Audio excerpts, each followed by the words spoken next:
student, bertemu lagi di pembelajaran sejarah minggu ini.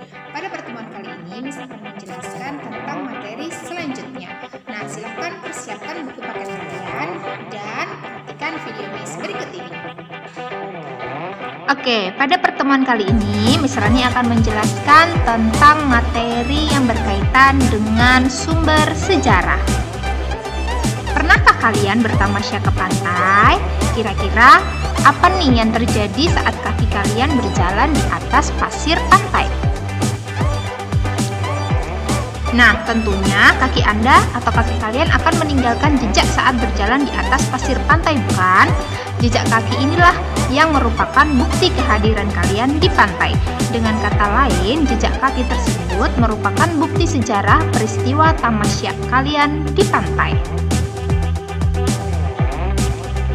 Nah, demikian pula dengan peristiwa pada masa lampau. Setiap peristiwa sejarah pada masa lampau selalu meninggalkan bukti-bukti berupa pelaku, saksi sejarah, dan benda-benda peninggalan sejarah seperti fosil, bangunan, atau dokumen.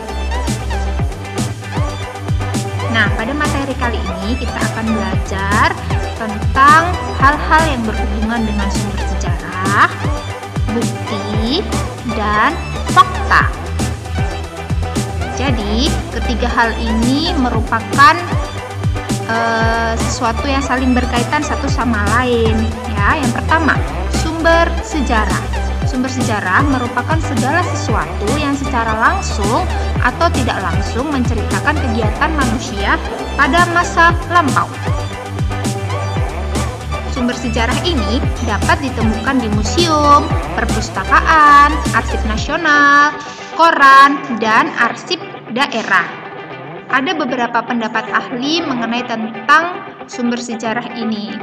Nah, sumber sejarah oleh sebab itu dibagi menjadi 3 jenis, yaitu sejarah dokumenter atau sejarah tertulis, artefak, sejarah benda, lalu ada sumber lisan yang berkaitan dengan berbicara atau seseorang tokoh yang membicarakan tentang suatu peristiwa. Lalu, berdasarkan penyampaiannya, sumber sejarah juga dibagi menjadi 2 jenis. Yang pertama, sumber primer dan sumber sekunder. Sumber primer ini merupakan kesaksian langsung dari pelaku sejarah, tetapi juga bisa dalam bentuk buku, dokumen, naskah, atau arsip yang ditulis langsung oleh pelakunya. Lalu, jika sekunder ialah kesaksian dari siapapun yang bukan merupakan saksi pandangan pertama. Nah, silakan perhatikan video Miss berikut ini untuk membedakan sumber primer dan sumber sekunder. Proklamasi. Kami, bangsa Indonesia, dengan ini berikut adalah video menyatakan kemerdekaan Indonesia.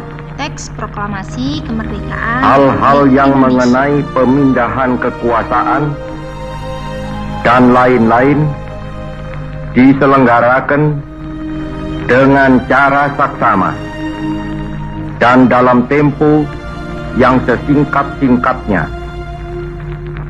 Jakarta, 17 Agustus 1945, atas nama bangsa Indonesia, Soekarno Hatta.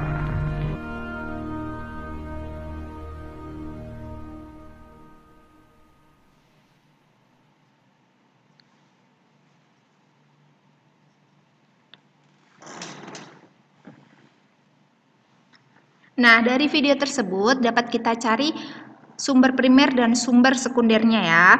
Jika sumber primer, jika masih ada Soekarno ini masih hidup, maka Soekarno inilah yang disebut sebagai sumber primer karena pelaku langsung dari peristiwa pembacaan teks proklamasi. Sedangkan sumber sekundernya bisa berupa buku-buku yang berkaitan dengan peristiwa proklamasi kemerdekaan Indonesia. Oke, lalu kita ke bukti sejarah. bukti sejarah merupakan sumber sejarah yang bisa benar-benar menunjukkan adanya peristiwa sejarah. Contoh, dari video tadi tentang pembacaan teks proklamasi kemerdekaan Indonesia bisa dibuktikan dengan melihat teks proklamasi yang ditandatangani Insinyur Soekarno dan Muhammad Hatta. Jadi bukti ini ada bentuknya ya.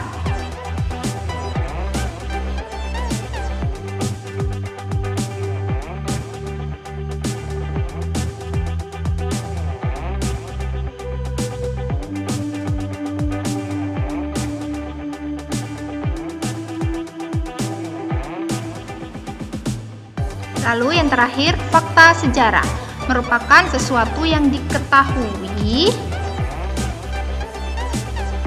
atau rumusan atau pernyataan yang dapat dibuktikan ada atau tidak dalam kenyataan. Misal, saat dalam perjalanan berangkat sekolah, kalian melihat peristiwa kecelakaan lalu lintas. Sesampai di sekolah, peristiwa tersebut kalian ceritakan kepada teman Anda. Nah, pernyataan atau deskripsi kalian tentang peristiwa itulah yang disebut dengan fakta. Nah, fakta itu dibedakan menjadi dua, yaitu fakta keras dan fakta lunak. Fakta keras adalah fakta yang sudah diterima kebenarannya. Contoh, Indonesia merdeka tanggal 17 Agustus 1945.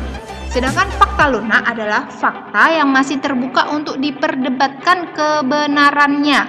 Misalnya, masalah G30S PKI. Nah, itu tadi adalah materi tentang pembahasan minggu ini. Untuk selanjutnya, silahkan nanti kalian tetap perhatikan instruksi yang ada di Edmodo. Silahkan buka Edmodo kalian dan kerjakan latihan soal. Kemudian kumpulkan dengan tepat waktu. Oke, selamat